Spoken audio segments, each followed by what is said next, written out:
Selamat datang di channel Guru Penggerak Beni Saprima. Tergerak, bergerak, dan menggerakkan.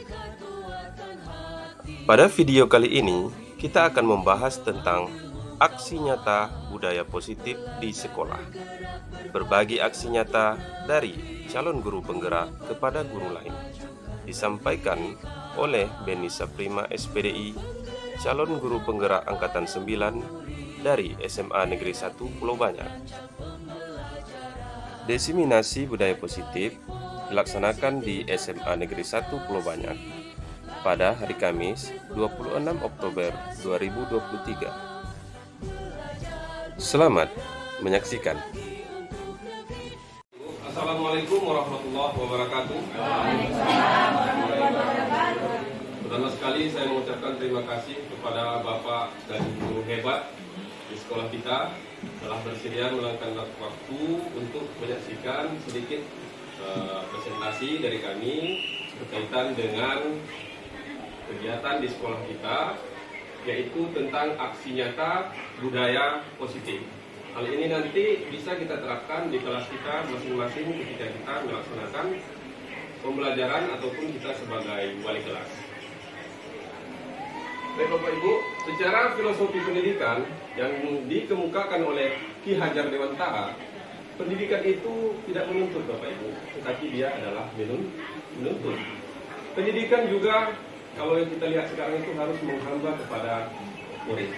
Juga sekarang filosofinya guru itu diibaratkan petani. Jadi bukan menjadi tukang, tapi menjadi petani. Jadi bibitnya sudah ada, kita hanya merawatnya saja biar tumbuh dan berkembang sebagaimana alam memintanya tumbuh dan berkembang. Kita lanjut, ada beberapa tahapan bagja dalam inquiry apresiatif. Bisa Bapak Ibu lihat pada gambar yang telah saya tampilkan. Kita persingkat saja waktunya. Nah, ini adalah maksud dari budaya positif. Jadi budaya positif itu melalui penerapan bagja akan menghasilkan budaya positif. Budaya positif itu apabila diterapkan di sekolah akan membuat pembelajaran itu menjadi menyenangkan. Kemudian siswa merasa aman dan nyaman dalam mencapai tujuan pembelajaran. Ada tadi kepanjangannya. Jadi beberapa komponen dalam budaya positif adalah disiplin dan kebijakan universal. Yang kedua ada motivasi, hukuman, dan penghargaan. Yang ketiga ada keyakinan kelas. Kemudian ada segitiga restitusi. Kemudian ada 5 posisi kontrol. Dan kita membuatnya berbudaya positif atas kebutuhan dasar manusia. Nah, ini dia. Budaya positif yang pertama adalah disiplin positif. Merupakan pendekatan mendidik anak untuk membentuk kontrol diri dan membentuk kepercayaan diri. Jadi kalau teori kontrolnya itu Bapak Ibu, kita bisa berusaha memahami pandangan orang.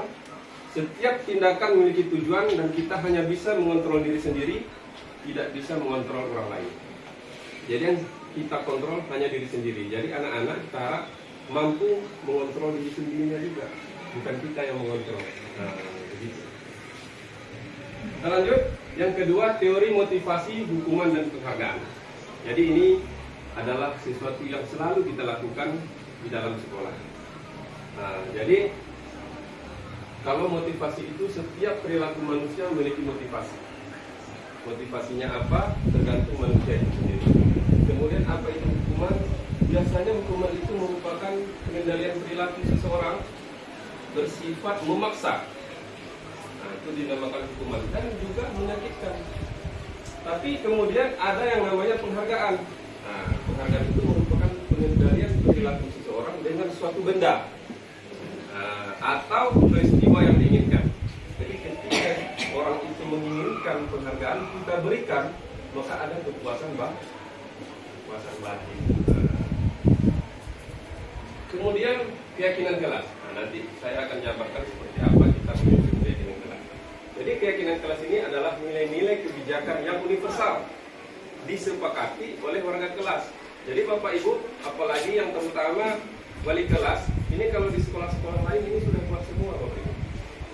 Jadi di sini juga ada wali-wali kelas kita kan, Bapak Ibu guru hebat, sudah bisa membuat keyakinan kelas kemudian ditempel di dinding.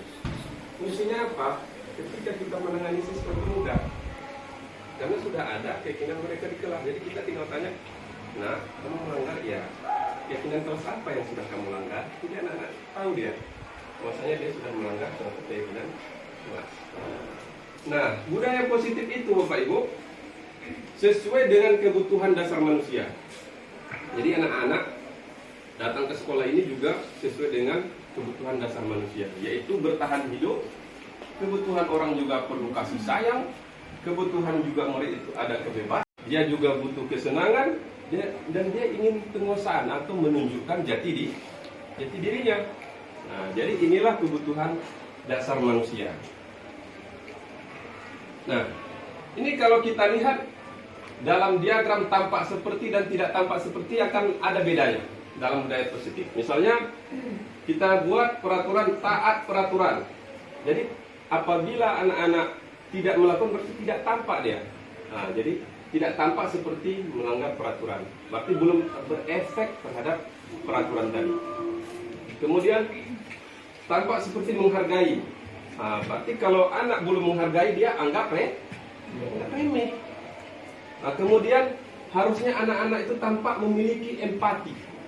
Nah, macam kemarin penggalangan dana Palestina itu kan empati. Nah, tapi kalau anak-anak yang nggak punya empati berarti dia tidak peduli. Nah, begitu seterusnya berpartisipasi, tidak tampak dia tuh pasti mengabaikan. Kalau dia terbuka, pasti ada juga anak-anak kita yang enggan membuka diri. Kemudian ada juga anak kita yang sudah menginisiasi perubahan, tapi ada juga anak-anak kita, murid kita yang tidak mau tergerak, tidak peduli, tidak tergerak. Nah, gitu. Nah, kalau kita lihat pada tabel Y, nah, dia ada terlihat, terdengar, dan berperilaku. Misalnya terlihat itu tersenyum, kan bisa kita lihat tuh anak-anak tersenyum ya, terlihat ya. Jadi yang terlihat lagi memberi bantuan, nampak ya. Empati itu terlihat juga, menghargai juga terlihat. Kemudian menyapa, meminta maaf itu terlihat. Kemudian terdengar. Nah, jadi anak-anak kita tuh ada jiwanya menghargai dengan bertanya itu kan terdengar kita. Misalnya dia bilang sama temannya bagaimana keadaanmu, kan terdengar. Jadi anak-anak yang seperti itu dia berarti ada sentuhan lembut di hatinya. Kan? Kemudian dia kalau seandainya orang memberikan bantuan dia akan ucapkan terima kasih. Kadang-kadang anak-anak kita kan agak berat juga bilang terima kasih ya kan. Nah, kemudian kalau dia bersalah dia mau memohon maaf. Mohon maaf ya, saya sudah melakukan kesalahan kan gitu. Kemudian kalau dia ingin meminjam, dia harus ngomong, nggak boleh ambil langsung. Dia harus bilang boleh pinjam. Akan terdengar itu. Nah, perilakunya seperti apa wujudnya? Sopan santun. Nah, sopan santun itu anak. Kalau dia udah melakukan yang dua ini, berarti dia sopan santun. Dia peduli, dia memiliki rasa tanggung jawab, memiliki empati dan tentu saja penyayang. Kemudian posisi kontrol yang kelima itu 5 macam. Ini yang sering kita lakukan di sekolah. Kita sebagai guru menerapkan diri kita sebagai kontrol apa? Jadi apakah kita sebagai penghukum? Apakah kita sebagai pembuat rasa bersalah? Apakah kita sebagai guru mendekatkan diri kita menjadi seperti teman? Apakah sebagai pemantau? Ataukah sebagai manajer? Nanti Bapak Ibu boleh bertanya kalau seandainya perlu pemahaman lebih lanjut. Jadi Bapak Ibu dalam konsep ini yang sebaik-baik kita lakukan adalah kita bersikap mengambil posisi kontrol sebagai manajer. Bukan yang 4. Tapi apabila terlalu genting, maka kita boleh memilih yang terbaik dari yang 4. Tapi dalam konsep ini sebaiknya kita ambil posisi sebagai manajer, bukan sebagai penghukum. Kita yang banyak itu kan penghukum. Kemudian buat rasa bersalah. Anak-anak, kamu melakukan ini, iya Pak. Kamu pasti membuat orang tua kamu kecewa, jadi merasa bersalah. Gitu. Kemudian ada segitiga restitusi, apa itu? Menstabilkan identitas, validasi tindakan yang salah, dan menanyakan keyakinan. Kita lihat nanti bagaimana penjelasannya. Ini dia segitiga restitusi. Jadi ketika anak-anak kita itu melakukan suatu kelas kesalahan, yang pertama kita stabilkan dulu identitasnya. Kita pastikan, ya, kita harus sampaikan kepada anak-anak, nah, kamu salah, ya Pak. Tapi bukan kamu saja orang yang melakukan kesalahan. Jadi anak-anak itu nggak down dia. Kemudian ada kata-kata kita, semua orang pernah kok melakukan ini. Nah, jadi dia nggak merasa bahwasanya yang salah itu dia sendiri aja. Kemudian kita tingkatkan menjadi validasi tindakan yang salah. Kamu pasti punya alasan kenapa kamu melakukan itu. Kita tingkatkan lagi, adakah cara yang efektif untuk mendapatkan yang kamu butuhkan? Jadi kadang-kadang anak-anak itu untuk mendapatkan yang dibutuhkannya, dia nggak tahu jalannya. Nah, jadi kita tanya kepada dia kembali bagaimana caranya. Kemudian, inilah gunanya keyakinan kelas tadi. Ketika kita sudah lakukan ini kepada anak yang bermasalah, kita tanya dia, keyakinan kelas apa yang sudah kamu langgar? Jadi kalau tidak punya keyakinan kelas, kita sulit melakukan ini. Jadi modalnya di kelas adalah membuat keyakinan kelas dulu. Gitu. Jadi ini contoh keyakinan kelas di kelas 10.1 yang sudah kita buat. Jadi ini dia Bapak Ibu. Dia ada peraturan kelas, ada keyakinan kelas. Misalnya tadi saya persilakan anak-anak kalian kalau di kelas ini pengennya seperti apa sih? Ada peraturan-peraturan yang harus kita terapkan bersama, kita buat bersama, kita laksanakan bersama, untuk kita patuhi bersama. Iya Pak, tolong usulkan. Jadi anak-anak itu mengusulkan ini. Jangan mengejek agama katanya. Ya kan? Kemudian semoga tidak pakai jilbab bagi non-muslim. Masuk usulan itu. Di kelasnya Pak Anto kemarin masuk juga, udah mulai saya lakukan tuh Pak Anto, tinggal nanti tambahkan aja yang mana yang belum, atau kurangi kalau seandainya terlalu berlebihan. Kemudian tidak boleh membuli, menghargai tiket, menerima pendapat orang lain. Ini usulan dari anak-anak semuanya tuh. Mereka pengen rapi, tidak boleh mencontek, tidak boleh cabut, ya, menjaga kelasnya, tidak boleh terlambat, tidak boleh makan dalam kelas. Itu anak-anak sendiri yang bikin.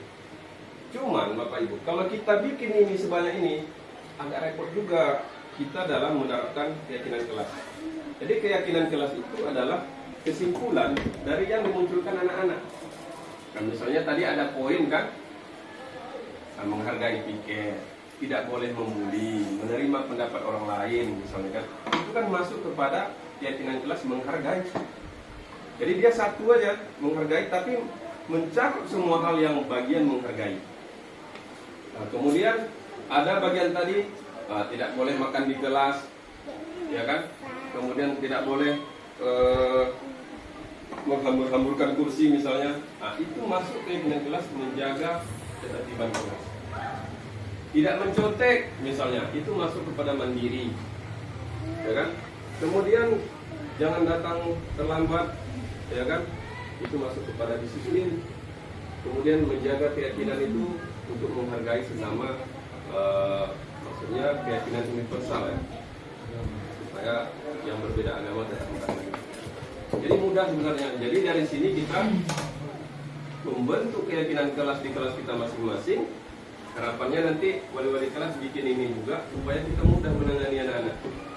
Jadi kita mudah menanyakan anak-anak, apa sih yang sudah kamu langgar di kelas kamu. Jadi dia tahu. Jadi ini nanti ditempel di kelas kita masing-masing. Nah, anak yang kita suruh membuat ini. Jadi mereka yang menerapkan peraturannya untuk mereka sendiri. Jadi kita nggak ada apa di situ, nggak ada penekanan kita di situ. Kita hanya menuntut saja. Jadi itu saja penyampaiannya, sangat singkat, mudah-mudahan padat dan memberi manfaat kepada kita semua. Terima kasih. Salam dari Pulau Banyak ini selalu saya masukkan ini, biar dilihat orang kita Pulau Banyak ini ada. Iya. Ada pergerakannya. Ini kasusnya Panto.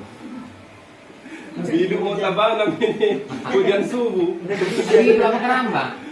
Hidup kok. Oh iko. Ada langka. Iya maksudnya apa iko banget?